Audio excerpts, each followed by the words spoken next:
ओम शांति। 30 जून 2021। आज की मुरली से मीठे प्यारे बाप दादा के अनमोल महावाक्य। आज मुरली का सार है, मीठे बच्चे, बाप की आशीर्वाद लेनी है तो सर्विसेबल सपूत बच्चे बन, सबको सुख दो, किसी को भी दुख ना दो।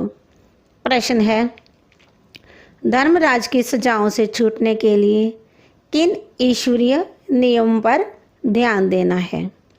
उत्तर है, कभी भी ईश्वर के सामने प्रतिज्ञा कर फिर उसकी अवज्ञा नहीं करना है, किसी को दुख नहीं देना है। क्रोध करना, तंग करना अर्थात ऐसी चलन चलना जिससे ईश्वर का नाम बदनाम हो तो उन्हें बहुत सजाएं खानी पड़ती। इसलिए ऐसा कोई कर्म नहीं करना है।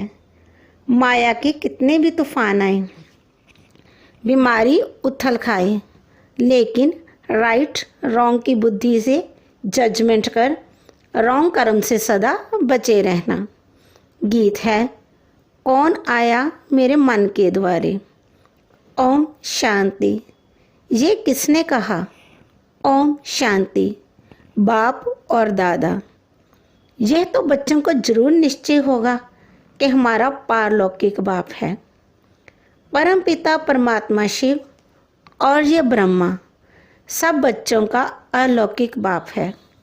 इनको ही प्रजापिता ब्रह्मा कहेंगे। इतने बच्चे और किसको होते हैं क्या, सिवाय प्रजापिता ब्रह्मा के? पहले नहीं थे। जबकि बेहद के बाप ने इनमें प्रवेश किया तो यह हो गया दादा। ये दादा खुद कहते हैं कि तुमको पारलौकिक बाप की प्रॉपर्टी मिलती है। पोतरे हमेशा दादे के वारिस होते हैं। उनका बुद्धि योग दादे में जाता है, क्योंकि दादे की प्रॉपर्टी का हक मिलना है। जैसे राजाओं के पास जो बच्चे जन्म लेते रहेंगे, ऐसे ही कहेंगे बड़ों की प्रॉपर्टी है। बड़ों की प्रॉपर्टी पर उन्हों का हक है ही। तुम बच्चे जानते हो कि हम बेहद के बाप द्वारा बड़े से बड़ी प्रॉपर्टी स्वर्ग की बादशाही ले रहे हैं। हमको वह बाप पढ़ा रहे हैं। तुम अब सम्मुख बैठे हो। सम्मुख का नशा भी नंबरवार पुरुषार्थ अनुसार रहता है। कोई की दिल में तो बड़ा लव रहता है। हम ऊंचते ऊंच भगवान के आकर इस साकार माता पिता द्वारा वारिस बनते हैं। बेहद के बाप बहुत मीठा है, जो हमको राजाई के लायक बनाते हैं। माया ने बिल्कुल ही नालायक बना दिया है। कल बाबा के पास कोई मिलने आए थे, परंतु वे कुछ समझते थोड़े ही थे। बाबा ने समझाया, ये सब ब्रह्मा कुमार हैं, तुम भी ब्रह्मा के व शिव के बच्चे हो ना। कहा है तो जरूर, ये सिर्फ सुनकर कहा, परंतु दिल में लगा नहीं, तीर लगा नहीं कि सचमुच हम उनके बच्चे हैं। यह भी उनके बच्चे हैं, वर्षा ले रहे हैं। वैसे ही हमारे पास भी कई बच्चे हैं जिनको बहुत थोड़ा बुद्धि में बैठता है। वह खुशी, वह रुहाब नहीं दिखाई पड़ता है। अंदर बड़ा खुशी का पारा चढ़ना चाहिए, वह सारा चेहरे पर भी आता है। अभी तुम सजनियों का ज्ञान श्रृंगार हो रहा है। तुम जानते हो हम साजन की सजनियां हैं। एक खेरूत खेती का काम करने वाले की लड़की की कहानी है ना। एक राजा खेरूत की लड़की को ले आया, परंतु फिर भी उसे राजाई में मज़ा नहीं आया, तो लड़की को वापस गावड़े में छोड़ आया। बोला, तुम राजाई के लायक नहीं हो। यहाँ भी बाप श्रृंगार करते हैं, तुम भविष्य में महारानी बनो। कृष्ण के लिए भी कहते हैं भगाया, पटरानी बनाने के लिए, परंतु कुछ समझते नहीं हैं। सब हैं इरिलीजियस माइंडेड, समझते हैं ऐसे ही दुनिया चलती रहती है, कुदरत है। बहुत हैं जो मंदिर टिकानों में भी नहीं जाते, न शास्त्रों आदि को मानते हैं। गवर्नमेंट भी धर्म को मानने वाली नहीं है। भारत किस धर्म का था, अब किस धर्म का है, बिल्कुल नहीं जानते। अभी तुम बच्चे हो दैवी कुल के। जैसे वे क्रिश्चियन कुल के हैं वैसे तुम ब्राह्मण कुल के हो। बाप कहते हैं पहले पहले तुम बच्चों को पतित शूद्र से ब्राह्मण बनाता हूँ। पावन बनते बनते फिर 21 जन्म के लिए तुम दैवी संप्रदाय बन जाएंगे, दैवी गोद में जाएंगे। आगे थे आसुरी गोद में, आसुरी गोद से फिर तुम ईश्वरी गोद में आए हो। एक बाप के बच्चे भाई बहन हैं। ये एक वंडर है। सब कहेंगे हम ब्राह्मण कुल के हैं, हमको तो श्रीमत पर चलना है, सबको सुख देना है, रास्ता बताना है। दुनिया में कोई नहीं जो मुख से कहे बेहद के बाप से बेहद का वर्षा कैसे लिया जाता है। तुमको बेहद का बाप मिला है, तुम ही उनके बच्चे बने हो। बुद्धि से जानते हो कल्प पहले जिन्होंने बाप से वर्षा लिया होगा वही आकर लेंगे। थोड़ा भी बुद्धि में होगा तो कभी ना कभी आकर पहुँचेंगे। आएंगे तो कुछ ना कुछ लेने के लिए। तुम्हारे में भी नंबरवार जानते हैं। आज पावन बनने के लिए आए हैं, कल फिर पतित बन पड़ते हैं। किसका खराब संग लगने से भूल जाते हैं कि बाप का बनकर फिर बाप को छोड़ा तो बहुत पापात्मा हो जाते हैं। जैसे कोई किसका खून करते हैं तो पाप लगता है, वे पाप भी थोड़ा है। जो बाप का बनकर फारकती देते हैं, प्रतिज्ञा कर फिर विकारी बन पड़ते हैं तो बहुत पाप लगता है। अज्ञान काल में इतना नहीं लगता जितना ज्ञान में लगता है। अज्ञान काल में तो मनुष्यों में क्रोध कॉमन होता है। यहाँ तुमने किस पर क्रोध किया तो 100 गुना दंड हो जाता है, अवस्था बिल्कुल गिर जाती है, क्योंकि ईश्वर का फरमान नहीं मानते हैं। धर्मराज का फरमान मिलता है, पवित्र बनना है। तुम ईश्वर का बन जरा भी उनके फरमान की अवज्ञा की तो 100 गुना दंड चढ़ जाता है। क्रिएटर तो वह एक है, ब्रह्मा विष्णु शंकर भी उनकी रचना है। धर्मराज भी क्रिएशन है। धर्मराज का रूप भी बाबा साक्षात्कार कराते हैं। फिर उस समय सिद्ध कर बतलाते हैं, देखो तुमने प्रतिज्ञा की थी हम क्रोध नहीं करेंगे, किसको दुख नहीं देंगे, फिर भी तुमने इनको दुख दिया, तंग किया, अब खाओ सजा। बिगर साक्षात्कार सजा नहीं देते हैं, प्रूफ तो चाहिए ना। वे भी समझते हैं बराबर मैंने बाप को छोड़कर यह कुकर्म किया।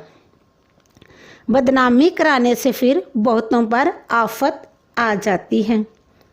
कितनी अबलाएं बंधन में आ जाती हैं। सारा दंड बदनामी कराने वालों पर पड़ जाता है। इसलिए बाप कहते हैं बड़े ते बड़ा पाप आत्मा देखना हो तो यहाँ देखो। धोबी के पास बहुत मैले सड़े हुए कपड़े जब होते हैं तो सटका लगाने से फट पड़ते हैं, तो यहाँ भी सटका सहन न कर चले जाते हैं। ईश्वर की गोद में आकर डायरेक्ट उनकी अवज्ञा की तो सजा खानी पड़ेगी। जो हेड ब्राह्मणी पार्टी ले आती है उन पर बहुत बड़ी रिस्पॉन्सिबिलिटी है। एक ने भी अगर हाथ छोड़ दिया, विकारी बना, तो उनका पाप ले आने वाले पर आ जाएगा। ऐसे कोई को भी इंद्र सभा में नहीं लाना चाहिए। नीलम परी भुखराज परी की कहानी भी तो है ना। इंद्र सभा में कोई छिपा कर ले आई तो इंद्र सभा में बांस आने लगी तो ले आने वाली पर दंड पड़ गया। ऐसे कुछ कहानी है। वे पत्थर बन गई। बाबा पार्श्वनाथ बनाते हैं, फिर अगर अवज्ञा की तो पत्थर बन जाते हैं। रजाई पाने का सौभाग्य गंवा देते हैं। समझो कोई गरीब राजा की गोद लेते हैं।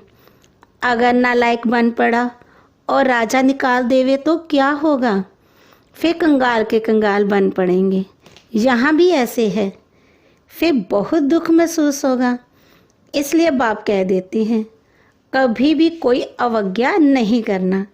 बाप है साधारण, इसलिए शिव बाबा को भूल साकार में बुद्धि आ जाती है। अब तुम बच्चों को श्रीमत मिलती है। जो गंदे बन पड़ते हैं ऐसे फिर इंद्र सभा में बैठ ना सकें। हर एक सेंटर इंद्रप्रस्थ है जहाँ ज्ञान की वर्षा हो रही है। नीलम परी, पुखराज परी नाम तो है ना। नीलम रतन को कहते हैं। ये बच्चों पर नाम रखे जाते हैं। कोई तो बहुत अच्छा जैसे रतन है, कोई फ्लो नहीं है। जवाहरात में कोई कोई बहुत दागी होती हैं, कोई एकदम प्योर होते हैं। यहाँ भी नंबरवार रतन हैं। कोई कोई रतन बहुत वैल्यूबल है, बहुत अच्छी सर्विस करते हैं। कोई तो सर्विस के बदले डिस सर्विस करते हैं। गुलाब के फूल और अक के फूल में भी कितना फ़र्क है। शिव पर दोनों चढ़ाते हैं। अब तुम जान गए हो हमारे में फूल कौन कौन हैं। उनकी ही सब मांगनी करते हैं कि बाबा हमको अच्छे अच्छे फूल दो। अब अच्छे अच्छे फूल कहाँ से लाएं? रतन ज्योत फूल तो कॉमन होते हैं। ये बगीचा है ना, तुम ज्ञान गंगाएं भी हो। बाबा तो सागर ठहराना। ये ब्रह्मा है, ब्रह्मपुत्रा बड़े ते बड़ी नदी। कलकत्ते में ब्रह्मपुत्रा नदी बहुत बड़ी है। यहाँ सागर और नदी का बड़ा भारी मेला लगता है। बरोबर ज्ञान सागर बाबा है। ये चैतन्य ज्ञान सागर है। तुम भी चैतन्य ज्ञान नदियाँ हो। वे तो है पानी की गंगाएं। वास्तव में नदियों पर नाम पड़ा है, परंतु असुरी संप्रदाय ये भी भूल गए हैं। हरिद्वार में गंगा के किनारे पर चतुर्भुज का चित्र दिखाते हैं। उनको भी गंगा कहते हैं, परंतु मनुष्य समझते नहीं कि ये चतुर्भुज कौन है। बरोबर इस समय तुम स्वदर्शन चक्रधारी बनते हो। तुम हो सच्ची ज्ञान नदियाँ। वह है पानी की, जहाँ जाकर स्नान करते हैं। समझते कुछ भी नहीं, बस देवी है। मनुष्य की तो कभी 4-8 भुजा होती नहीं है, कुछ भी अर्थ नहीं समझते। तुम बच्चे जानते हो बाबा हमको क्या बनाते हैं। हम तो 100% बेसमझ थे। बाबा की गोद लेने से हम स्वर्ग के मालिक बनते हैं। भले यहाँ कोई राजा हो, परंतु स्वर्ग के सुख और अभी के सुख में रात दिन का फर्क है। तुम्हारे में कोई ऐसे भी हैं जो बाप को नहीं समझते हैं, तो अपने को भी नहीं समझते हैं। देखना चाहिए कि मैं कितनी खुशबू देता हूँ। उल्टा सुल्टा तो नहीं बोलता हूँ, क्रोध तो नहीं करता हूँ। बाप झट चलन से समझ लेते हैं कि ये बच्चा कैसा होगा। सर्विसेबल बच्चे बाप को बहुत प्यारे लगते हैं। सब तो एक जैसे प्यारे नहीं लग सकते हैं। ऐसे बच्चों के लिए अंदर से ऑटोमेटिकली आशीर्वाद निकलती है। बाप का नाफरमान बरदार बच्चा होगा तो बाप कहेंगे ऐसा बच्चा मुआ भला। कितना नाम बदनाम करते हैं। इसको कहा जाता है तकदीर। किसकी तकदीर में क्या है झट पता लग जाता है। बाबा समझाते हैं ये सपूत बच्चा है, ये कपूत है। बाबा को नहीं पहचाना, तकदीर में वर्षा लेना नहीं है तो क्या करेंगे। इस ज्ञान मार्ग में कायदे बड़े कड़े हैं। बाप पवित्र बने और बच्चे ना बने तो वे बच्चा हकदार नहीं हो सकता है। उसको बच्चा नहीं समझेंगे, फिर कहेंगे हम तो शिव बाबा के वारिस बनाएंगे, तो बाबा 21 जन्म के लिए हमको रिटर्न में देंगे। इसका मतलब यह नहीं कि बाबा के पास आकर बैठ जाना है। नहीं, गृहस्थ व्यवहार में रहते सबको संभालना भी है, परंतु ट्रस्टी होकर रहना है। ऐसे नहीं कि तुम्हारे बच्चों आदि को बाप बैठ संभालेंगे। नहीं, ऐसे ख्यालात वाले भटक पड़ते हैं। यहाँ बाबा के पास तो बिल्कुल पवित्र चाहिए, अपवित्र कोई बैठ ना सके, नहीं तो पत्थर बुद्धि बन जाएंगे। बाबा कोई श्राप नहीं देते हैं, ये तो एक लॉ है। बाप कहते हैं फिर खबरदार रहना, कर्म इंद्रियों से कोई पाप किया तो यह मरा, बड़ी भारी मंजिल है। बाबा का बच्चा बना तो फिर बीमारी सारी उथल खाएगी, डरना नहीं है। वैद्य लोग भी कहते हैं फलानी दवाई से तुम्हारी बीमारी बाहर निकलेगी, तुम डरना नहीं। बाप भी खुद कहते हैं तुम बाप के बनेंगे तो माया रावण तुमको बहुत हैरान करेगा, खूब तूफान में ले आएगा। अभी तुमको रॉन्ग और राइट की बुद्धि मिली है, और कोई को रॉन्ग राइट की बुद्धि नहीं है। सबकी है विनाशकाले विपरीत बुद्धि। प्रेत बुद्धि तुम्हारे में भी नंबरवार पुरुषार्थ अनुसार है। प्रेत बुद्धि वाले बाप की सर्विस बहुत अच्छी करेंगे। अच्छा, मीठे मीठे सिकी लदे बच्चों प्रति माता पिता बाप दादा का याद प्यार और गुड मॉर्निंग। रूहानी बाप की रूहानी बच्चों को नमस्ते। हम रूहानी बच्चों की रूहानी माता पिता बाप दादा को याद प्यार, गुड मॉर्निंग और नमस्ते। शुक्रिया बाबा, शुक्रिया। धारणा के लिए मुख्य सार। नंबर 1, ईश्वर का बच्चा बनकर जरा भी उनके फरमान की अवज्ञा नहीं करनी है। इन कर्म इंद्रियों से कोई भी कुकर्म नहीं करना है। उल्टे सुल्टे बोल नहीं बोलने हैं। सपूत बन बाप की आशीर्वाद लेनी है। ट्रस्टी बनकर अपने गृहस्थ व्यवहार को संभालना है। ज्ञान मार्ग के जो कायदे हैं उन पर पूरा पूरा चलना है। राइट और रॉन्ग को समझकर माया से खबरदार रहना है।